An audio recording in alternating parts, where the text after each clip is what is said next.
الأمر لم يكن وليد الصدفة، ولا هو درب من الخيال. فحين يأخذك القلم لتكتب عن فينوس، قف وابتلع ريقك وفكر في كل كلمة قبل أن تلقي بنفسك بين براثن فينوس وبني جنسها. والآن تنطلق صافرة القطار لتعلن مغادرة محطة إقلاعه، فهيا نلبي نداء فينوس ونرحل معها في رحلة قد تبدو للبعض خيالية ولكنها غامضة، وأجمل ما يميزها غموضها. لا وقت للثرثرة. تحرك القطار وانطلق في رحلته نحو فينوس. ولمن لا يعرف فينوس وأسطورتها، فإن الميثولوجيا الرومانية والإغريقية تفتحان صفحاتهما لتحكي حكاية فينوس الرومانية أو أفروديتا اليونانية، وهي إله الحب والجمال والقوة الخلاقة والإخصاب، ولها ابن هو كيوبيد، ويعتقد أنها ولدت في البحر وخرجت من محارة على الشاطئ. ومع انتشار أسطورتها وتتابع تناقلها بين العصور، صارت كلمة فينوس رمزا للأنثى بوجه عام، وأضحى اسمها يقترن دوما بوصف النساء أو الجنس الناعم.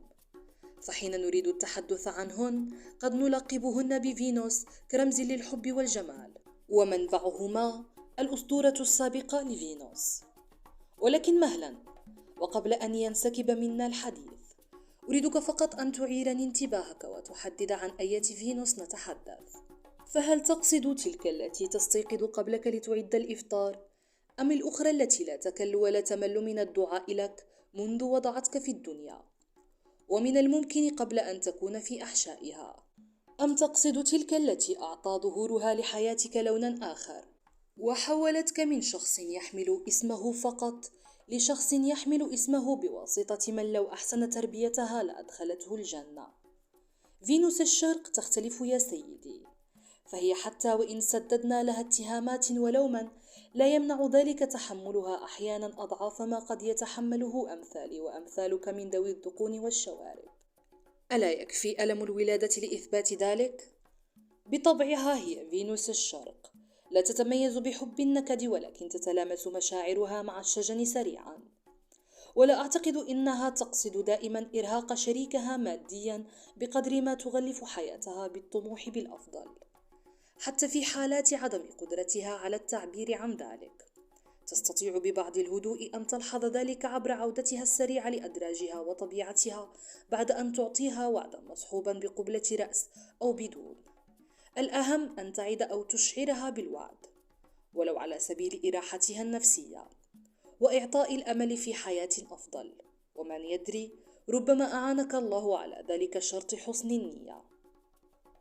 لسنوات بل لعقود كانت العلاقة هادئة وتسير على منوال تقليدي، مهما كانت درجة تعليم وثقافة فينوس، حتى انتشار فينوس السوشيال ميديا بمختلف تطبيقاتها، فمن فيسبوك لتويتر لجروبات الواتساب، وما أدراك ما جروبات الواتساب، ثم الإنستغرام الذي يعد ناقوس الخطر الذي جعل حياة البعض كتابا مفتوحا يستطيع الجميع قراءته شرط أن يكون من المتابعين.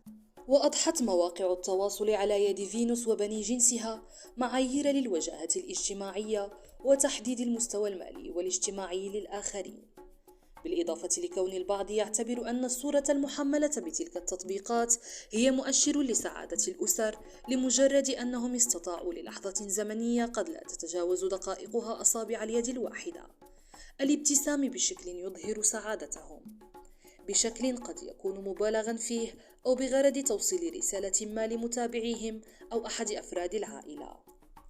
ولذلك فقد أجريت دراسة بريطانية أوضحت أن تطبيق إنستغرام يجعل مستخدميه يعانون من الوحدة والاكتئاب. ليس هذا فحسب، بل ويجعلهم يعيشون في قلق دائم مرتبط بصورة الجسد.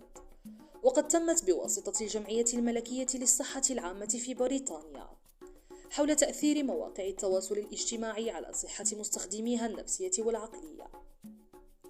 وكما أن هناك عشرات القصص للنجاح والشهرة والأضواء لفينوس عبر منصات التواصل الاجتماعي، هناك أيضا أضعافها من قصص وحكايات للفشل والخيانة، والتي انتهت كثيرا منها بالضياع وربما الإلقاء في غيابة السجون، وما أكثر أمثلة ذلك.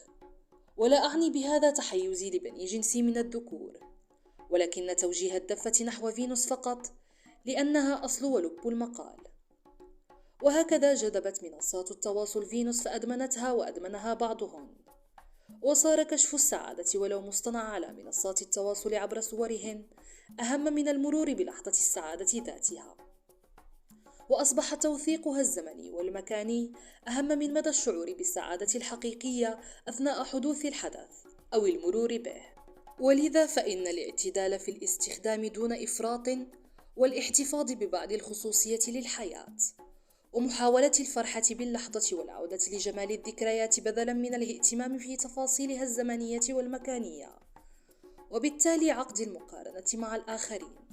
وأخيراً وليس بآخر، أوجه ذات الحديث لذاتي والرجال، وخاصة أن التوثيق قد لا يخدمنا أحياناً، وأحياناً يتسبب في مواقف محرجة نحن في أشد الحاجة للابتعاد عنها.